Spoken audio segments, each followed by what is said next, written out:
and gentlemen, it's Kuda Samunderu here in the building. And it sounds like a long lost, long forgotten son from all the interactions we've had with people on social media. So Kuda, it looks like there's lots of people who've been wondering where you've been. First of all, thanks for having me. But I've been around, away from Zimbabwe, unfortunately. But yeah, I've been in Cape Town all this time.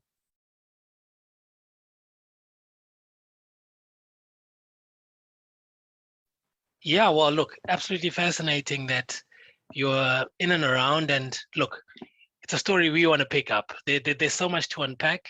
I don't know if everyone wants to know about your childhood, where you came from. We all want to know all of those details, but half an hour is not always enough. It's not always enough. So let me start by saying, do I call you Kuda or do I call you Donald? Which one do I?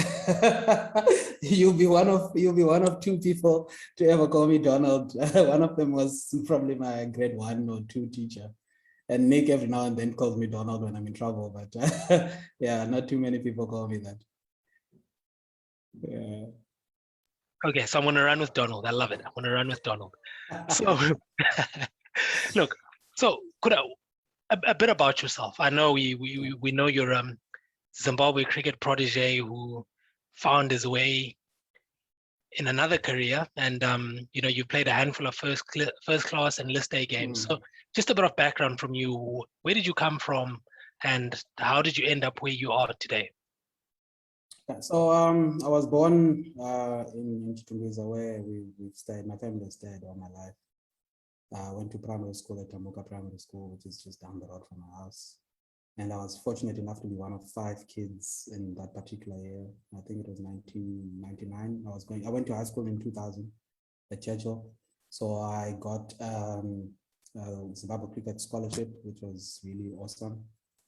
And I went to Churchill, from 1 to 6. Played a bit of Zimbabwe junior cricket, like most of us. And then, I found myself at the University of the Western Cape, which happened by chance, really, a friend of mine, Thomas Langarembizi, who I went to school with, put me in touch with one of the guys that he knew. And that person eventually put me in touch with Nick Koch, who eventually offered me a full scholarship to study at UWC.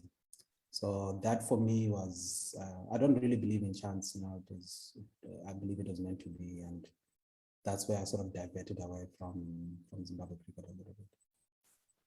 So. Now, it's fascinating that you say that that's when you then stepped away from Zimbabwe cricket. So obviously my job, I'm going to interview you, so I have to dig up lots of things about you. So don't worry, I'm not going to show everyone your cricket info profile picture.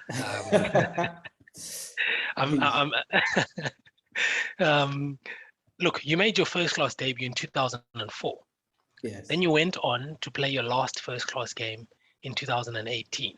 Yeah. Now, how has that come to be? That's so many years in between your first and last game, and you only managed to play 8 throughout that whole period. Yeah, so I made my first class debut when I was maybe 16, 17. Still in school. I didn't know much, to be honest. It was just see ball, hit ball, thanks. And then when I got to Form 6 or A levels, I was fortunate enough to play in the Under-19 World Cup.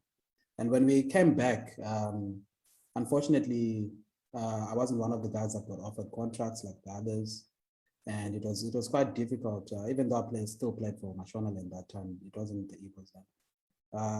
I found it very difficult to balance out, just leaving school and trying to figure out what I wanted to do with my life.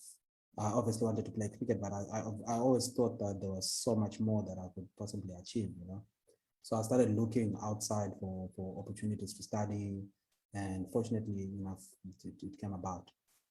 So I went away for a while, got a BA, got an honors, got another degree as well. And then in between that, when I sort of finished studying, I thought I really want to play cricket, but unfortunately the economic situation back home wasn't great. So I started going overseas where I'll do a bit of work, teaching and coaching, and also playing cricket, which I'm very passionate, or which I was very passionate about, still am. So I would play lots more cricket in England and in Cape Town at a very competitive level. than I would possibly do here had I been in Zimbabwe, you know. So I'll play, once I left university, I'll play for my club Devonville, which I played for since I left university. And then overseas, I'll play pretty much for the same team, sort of same teams. But I did that for about 8 years, which was great, up and down, made friends for life, and managed to play so much more cricket, I think, compared to what I stayed in Zim, you know. So my passion was to play cricket. Never mind playing for Zimbabwe, which should have been a bonus that I managed to do that. But I just wanted to play cricket. And I was fortunate to get that opportunity, you know, and to also travel the world, which was fantastic. Fantastic. And for all of you at home watching, and I know Kuda has now transitioned into the world of coaching, which we're going to dive into in a minute. And I know all of you kids are watching this, and they're watching their iconic coach Kuda, who doesn't say so much about himself. But fun fact, I thought I should throw this in there. Hopefully we won't see Kuda blush. But 2005, Kuda, you were Zimbabwe under-19. Your captain at the time was the Zimbabwe Test captain, Sean Williams. Opposing captain was Dean Elgar, SA under-19. And you missed out on 100 that game, 74. You got out. I'm sure your kids are not proud of that, hey, coach. You can't be choking and not getting those big hundreds. But it's amazing how these things turn out, and you know, it's no surprise the comments that everyone was making on social media to say how you were quite a sight apparently to watch bat, technically correct. I still am, mate. I still am. I won't comment there because I haven't been to Specsavers in a while, so it's difficult for me to comment. Now, like I've said, you've transitioned into coaching, Kuda, and that's, like you said, you love cricket, passionate about the game, and now you're a founding member of Pinnacle Sports and Education. So, do you want to tell us a little bit about Pinnacle Sports and Education? So, like I said, I'm really, really, really in love with the game. You know? So let me tell you a bit about my education and how this came to be. So I did a BA and honors in history and language communication and media studies. And then after that, I did what's called a postgraduate certificate in education. So I was a teacher for a year in South Africa. And then when I'd go overseas, I'll do some sub-teaching and lots of coaching and PE teaching as well. So I've always loved the game, and then my love for working with children sort of came about from my profession, you know. And so I was thinking of a way to bring these two together. How can I did not enjoy being in the classroom. I wanted to be outside with the kids and having fun, you know. And I also thought that they learned so much more outside of the classroom, you know, away from the formal setting. So I thought, how can I bring these two things together? My love for the game, for sports in general, and education as well. You know, I was a passionate teacher, and I didn't quite enjoy being in the classroom. So that's how Pinnacle Sports and Education came to be. It came about as a conversation to begin with Nkululeko Serame, who you know very well, and we just sort of went step by step and got it as big as it is now. It's still not as big, but we're still working on different things, you know. So that's how it came to be. So our vision, really, Pinnacle Sports and Education is a nonprofit company to begin, and our vision is to be the most easily accessible sport for development company in Africa. You know?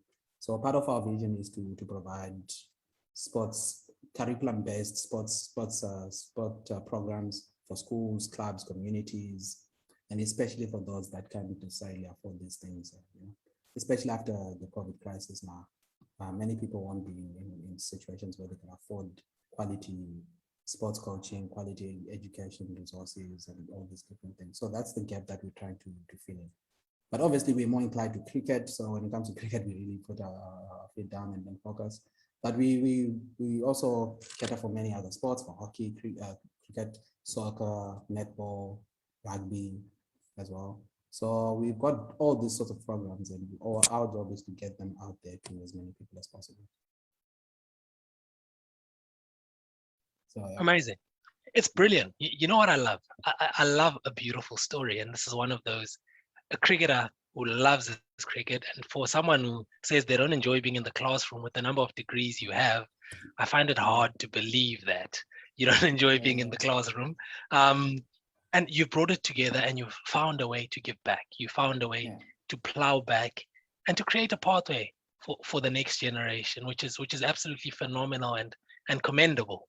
And as a young Zimbabwean coach plying his trade, I know it's currently in Cape Town. You're definitely one of those people who I would sincerely hope would find their way back to Zimbabwe and, give back over there as well as you've managed to establish here. And I'm sure that's probably in the pipeline somewhere. But Definitely, yeah. again, that's probably a conversation for another day. But now, you've brought these two together, like you've said. And for me, how you've put it across, the vision that you've thrown there is, it's a big vision. And I would really love to see just how far that goes. Now, I know you did mention that you've had support along the way, but something exciting. And I did say that we're going to have quite exciting news to share while we're on here. And Kuda, latest development that we've seen come about, and I'm going to show you something, and you can tell me if it looks familiar. You can tell me if it looks familiar. Yeah. Now, Kuda, tell me about this. Peninsula Patriots. Yeah.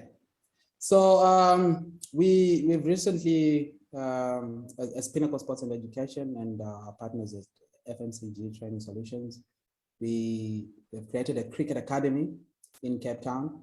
And part of this cricket academy, well, the draw card really is that we participate in the prestigious CPL tournament, which is fantastic. Yeah. So our academy is based in Cape Town, like I said, and we run a full year program. If you can scroll down there, so it's January to December, and it's all on there. That includes pre-season, during the season, all holidays, tours, everything. So this is really fantastic. It's my latest sort of project, and I'm really passionate about it. But again, it's not just about the cricket for us. Like I said, Pinnacle Sports and Education. And we try to bring the Peninsula Patriots Cricket Academy along that same sort of ethos of education, of sport and excellence in both these departments.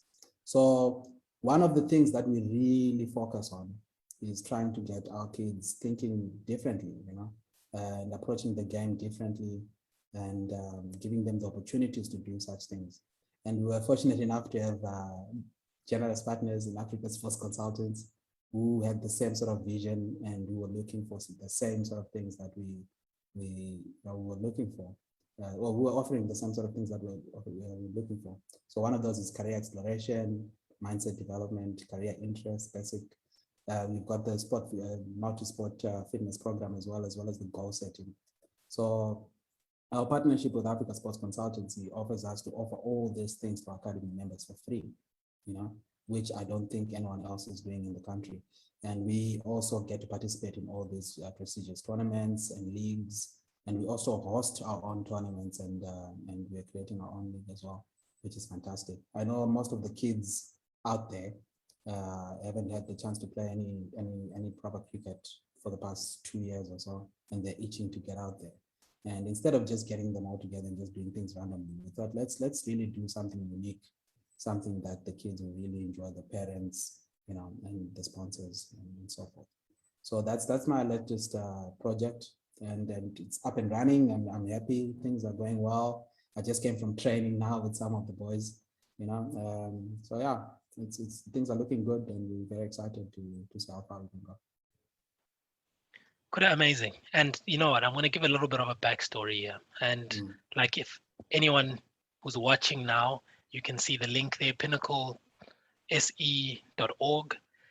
Visit that page. Have a look at what it's about. For me, it's the backstory that I wanted to tell is when Kuda approached me in and around this, and obviously I then took this back to everyone on our side at Africa Sports. This is exciting for me because it's brothers in arms. It's a vision which just doesn't touch on just sport itself, because a lot of the time we build an image just in and around the sport and nothing else beyond that. And what a better opportunity for us to plow back and for us to join hands at this point. And like you've mentioned, Kuda, there's a lot that has been dived into, and just bringing those two together, what you're busy with your cricket and off the field. You know, we talk about careers, getting kids to open up their minds, to think, Yeah. what else can they be outside of just cricket or outside of just sport? You know, can they set their goals? Can they get to that next level? And not only that, but physical fitness also important. So absolutely fantastic, absolutely excited. And tell you what, the uptake has been brilliant. You know, your kids, I can see they love cricket, they love their sport, and to be able to support that and just to be able to see how far this goes is absolutely phenomenal. And I know you've spoken a lot about the academy. There's the Cape Town Premier League, the CPL, the 2020 team. Recently, you were at an auction looking snazzy. Didn't recognize you, you know, in your snazzy kit, and you do brush up quite well. And you know, you've got a team there that you've put together. Tell us about the prospects that you're looking forward to with the Peninsula Patriots. Look, it's our first season, obviously, in the CPL, and we just want to be competitive. But fun fact, we've actually been training much more and much longer than most of the other teams. So we probably have a leg up. And ours is a very close-knit group, you know, from the under-10s all the way to the senior team. And everyone's active, excited. So for me, really, just seeing the boys on the field will be a dream come true. And if they actually do well, then I'm excited. But for now, I just want them to compete and have fun. Then maybe going forward, we can start looking for maybe semifinals, hopefully get into a final, and maybe possibly win it as well. You know, but that will take time. Good things take time. But just to take you back a little bit there, Bobby, and to just emphasize how important these tools that we've sort of partnered up and provided are.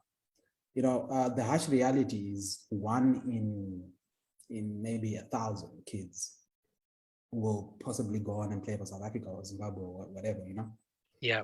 And what we need is not just sports people. What the world actually needs is decent human beings, decent citizens, you know, people that think beyond their sport. And if you think of cricket, for example, you know, we need good administrators, we need good umpires, we need good coaches, we need good people in the finance department, we need all sorts of people, you know, and to just get young kids thinking about the game alone, I think is unfair, you know, because we're almost limiting their dreams and the opportunities. So we need to broaden the horizon. We need to expose them to more career opportunities in and around cricket. Like I tell you, I love cricket. If you asked me 10 years ago, I'd have told you, oh, I want to be playing international cricket for Zimbabwe or for South Africa, for whatever, you know. Fair enough, that's the dream, it's always been, but there's so much more that goes on around the game of cricket, you know. And right now I'm as fulfilled as I possibly would have been scoring 100 at Lords. Maybe not, but I'm close to it, you know. I spend every day of my life doing things that I love, you know, and it never feels like work. When I wake up in the morning and I've got a hectic schedule and there's phone call after phone call, it's fun, it's nice because I enjoy it, you know, and it's something I love. And when you actually see something like that actually bearing fruit, it is the most amazing feeling ever, you know. And it's our job, I think, for people in our position to expose young kids, rich, poor, black, white, yellow, purple, to expose them to as much of this as possible, and to just broaden the horizons, you know. And for me, that sparkle in kids' eyes when they realize something about themselves that they didn't even know, but because they sat down and they had a conversation with their coach, whether it's online or in person, or they went through all those personal development tools that we are offering. It's amazing when you see the excitement in their eyes, you know. And for me, that is food for the soul. You know, when you do something you love and it's rewarding. Yeah. So that's, yeah, I'm really enjoying it, but I won't lie to you.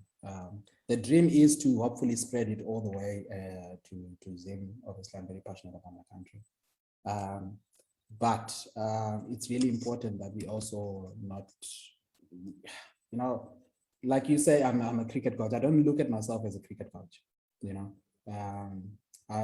I'm very fortunate to be involved with the Patriots and with Pinnacle Sports and Education and the University of the Western Cape, where we're also consulting there. And I get to work with some very important people, you know, that are guiding us and helping us along the way. But I don't look at myself as a cricket coach. I look at myself as an influencer, you know, not on Instagram, but I'm not pretty enough for Instagram influencing. But I look at myself as someone who gets things to happen, and cricket is just a pathway for that, you know. So if you ask me now, would I like to coach an international team one day? It would be great, but how much of a difference will I possibly actually make? You know, how many lives can you change as an international coach? Not many, you know. Maybe you'll have a bit more weight behind your name when you go and do proxy here and there, you know. But for me, my main mission is to try and change as many people's lives as possible. So I don't want to be stuck to 15 guys or 20 guys, you know, in my international squad. It'll be great. It'll be an amazing experience. But I think there's so much more out there that we can do within the African continent. You know, there's so many people that need the expertise that we have, you know, and the resources that we sometimes take for granted. You know what I mean? Yeah, ladies and gentlemen, you heard it here first from Kuda Samunderu himself. What a visionary.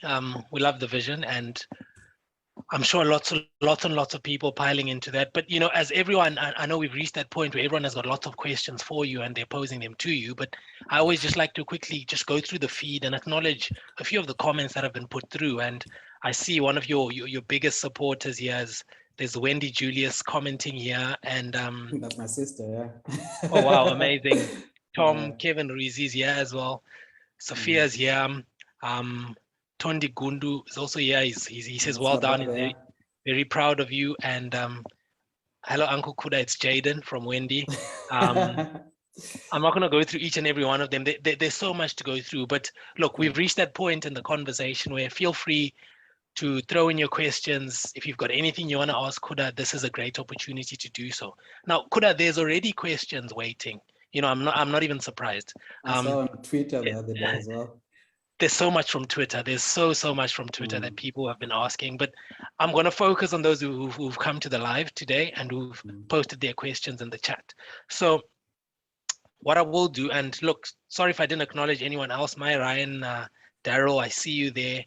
Michelle Ntongawafa also here, I see you there. I see Tafadzo Chiota also watching. So a few questions that I'm going to pick up from here, okay? Yeah. Let me see where I'm going to start. Where am I going to start? I will start with, are there any plans to replicate this cricket academy in Zimbabwe? I know you touched on that. So it's not necessarily the cricket academy that I would like to replicate in Zimbabwe. It's easy to set up a cricket academy. There are already quite a few.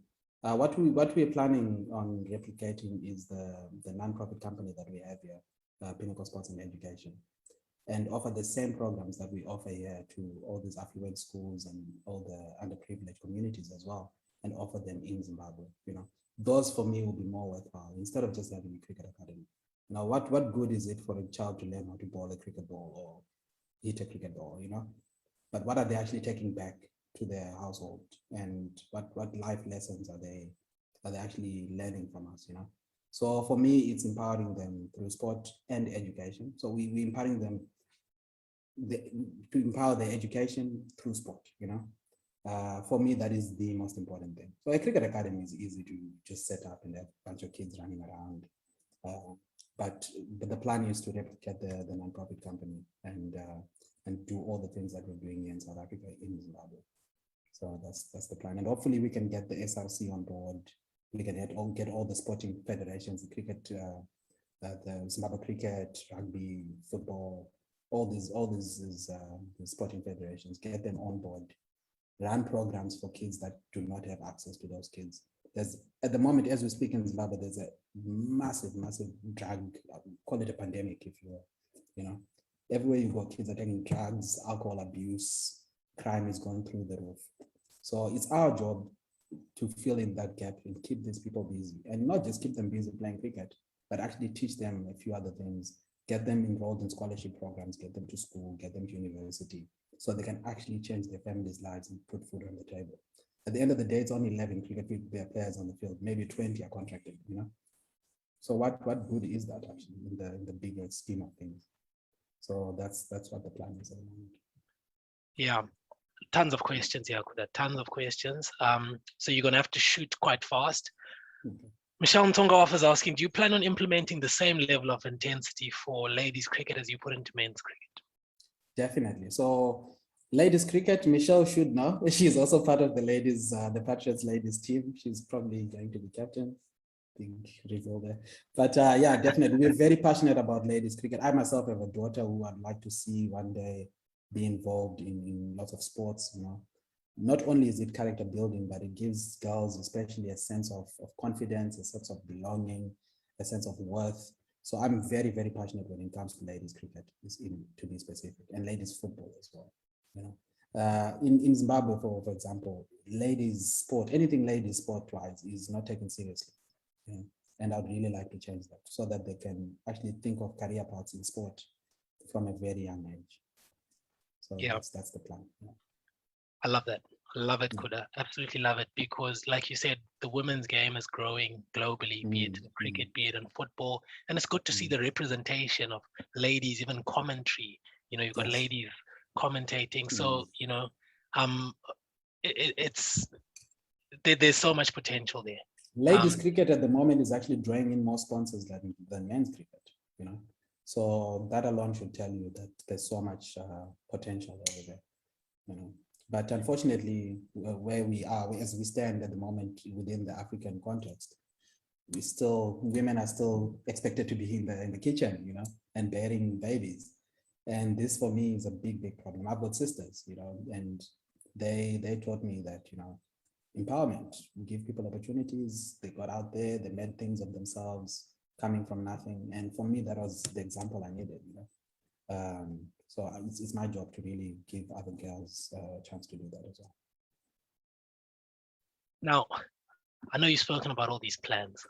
There's a question that's been posed here from, I had it just now, Tondi Gundu, right? And he's asking a very relevant question where he's asking, what challenges do you face coaching in South Africa? Yeah, well, when it comes to cricket, especially, cricket is, as you know, is historically a very white-dominated sport, you know. So from a young age, I've faced these challenges where maybe sometimes you're the only player of color in the team, you know. And these are real proper challenges. Even until today, we go and approach schools and community. You know, the first thing they see is a suspicious-looking black man walking through the door. You know, little do they actually know that I'm probably more educated than all of them. I'm probably more experienced than all of them. You know, so until I open my mouth, then they start taking me seriously. So for me, this is one of the things that I've had to fight with. I'm not necessarily a very combative person. I tend to ease myself through things, but these are very real things within the South African context, especially. So those are some of the big challenges that people just look at you and all they see is the color of your skin, you know. But fortunately, with the people that I've sort of come to know in the cricket circles in and around Cape Town, things are starting to change, but we still have a massive, massive racial issue within our community and within sports as well. And this is very, very real. It is sad to hear that, but I'm glad that, as you mentioned, that there are people out there who, you know, have the right intentions and they've been very supportive along the way. Now, Kuda, I didn't know about this, but I've found out one of your, it must be one of your famous nicknames, but there's a question here from Tafadzo Chota. He says, and it's probably the last question I'm going to take. He says, have we seen the last of Flash Gordon on the cricket field? One of the most exciting openers of his generation. Yeah, look, I'd really love to play, but unfortunately, I don't have enough hours in the day. I still find joy in spending time with the guys at training during matches. And I'm really, really, really fortunate to be coaching at a very high level as well. A guy of my age and experience should never be anywhere close to our university side. You know, our head coach at the moment is Richard Pybers, who is an international coach. He's coached Pakistan, West Indies. He's been everywhere, you know. And I'm his assistant, which is unbelievable, really. And I get to spend every day with this guy and pick his brain. You know, I should never be there under normal circumstances. You know, so for me, just being in that environment and rubbing shoulders with this type of people is a thrill. You know, So I still get goosebumps when I'm at training with the guys and we're talking about this and that and we're trying different things. And these guys are very, very good players. And just some of them end up playing for the Cobras. We've recently had Zubair Hamza play for the Proteas, Lizard Williams play for the Proteas, and we've got a lot of first-class players there as well. So this is really a big, big deal. And ideally, or under normal circumstances, I wouldn't be there. But now I find myself in this situation, and it's amazing. So if I had to choose doing that and playing, I'll take that any day, to be honest. Okay, I'm now confused. I don't know if I should call you Donald or if I should call you Flash Gordon. I'm very confused at the moment. But fantastic. Now, Kuda, we've touched on quite a bit, and we need to just wrap up a bit here. There's one question that I definitely am going to ask you. I'm going to save that one for last. But just quickly, for those who've just tuned in now, you've spoken about the Patriots Cricket Academy. I'm a young kid. How do I get involved? I'm a young boy, I'm a young girl, I'm watching this video. How do I get involved with the Patriots Cricket Academy? So unfortunately, at the moment, we only cater for those in the Western Cape.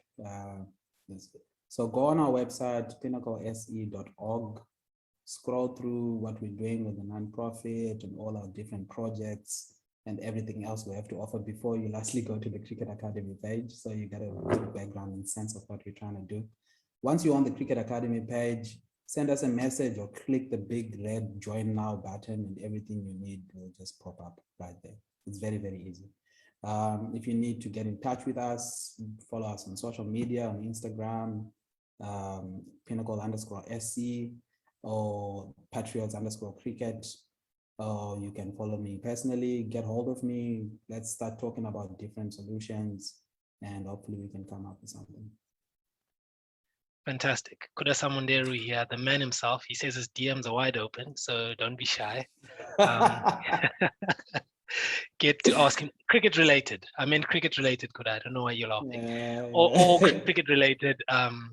Get in touch with him, get involved with the academy, and definitely a real spark in the Western Cape that Kuda's busy with. Now, Kuda, I know you've spoken a lot about sport, about education and your passion. Now, you spoke about your young girl, your daughter, and if you were to give her advice, if you were to give a young girl advice out there in the world, what advice would you give them? Don't drink and drive. No, it's very, it's a very difficult question actually. I would say just live your dream. I had many opportunities in life where I could have sold out and done many other things, when the pressure piled on and you didn't have money or this or that. But I think I've stayed true to my passion so far, and I'm the happiest I've ever been.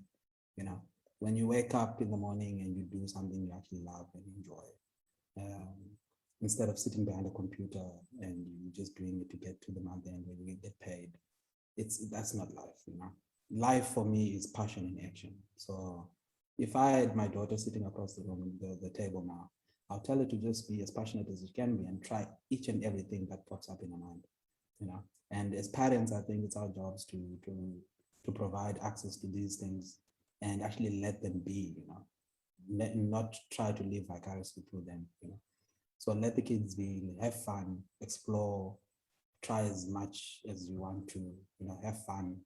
And ask questions, just talk, ask questions, be an open book. So but that's a very, very difficult question. It's a very difficult question. Well, I think you've answered it very well, Kuda, and thank you so much for your time and for coming onto this platform. It's not every day that we get people like yourself to chat to, and on top of all of that, it's to see a fellow brother doing well, to see and hear the plans that you have for the future going forward. One can only wish you the best, because it is your success means the success of a whole generation, a success of a whole community. So we can only wish you well. We know the work that you're busy with your NPO and even in underprivileged areas, the work you've done during COVID.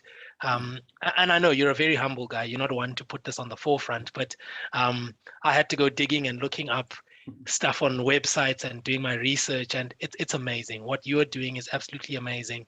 So hats off to you, hats off to your team and everyone behind there.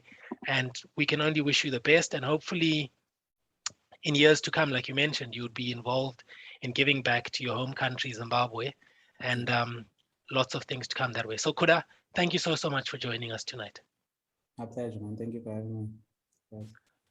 Fantastic. Ladies and gentlemen, thank you very much for watching. We had Kuda Donald, Flash Gordon, Samunderu here on the show tonight, and it's brilliant. Flash Gordon is one I definitely didn't know. Thank you for that, Chota, who's just thrown that in there. But look, thank you so much for watching, and for everyone who's supported us, everyone who's been there throughout the shows that we've had. It's normally a Thursday evening where we have the live, but today we just had to have it that we had Kuda in here, and just 2 in 1 week, get a bonus in. But look, keep looking after yourselves, ladies and gentlemen. Keep your masks on, stay safe. COVID is still a harsh reality. So make sure you look after your loved ones, look after yourselves. And until next week, Thursday, you won't be seeing my face here. You'll have someone much prettier, much wiser, and a fantastic guest with you next week. So from my side, it's good night, goodbye, and until next time, take care of yourselves.